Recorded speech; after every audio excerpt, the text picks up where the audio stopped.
Does U.S. Customs require the filing of duty drawback at the part level, or in this case, just style, quantity, and sizes? So we're talking about a textile company here.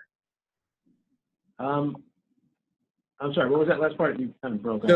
So as a textile company, does Customs want me to report at the SKU level as far as what's being exported, or can I just report at the style, quantity, and size level? I think it depends on the type of drawback you're using. You know, for a direct identification drawback, you know, you would use the SKU. Each product's got a SKU. You would use that. But as a substitution drawback, you know, it just has to be within the 8-digit classification number.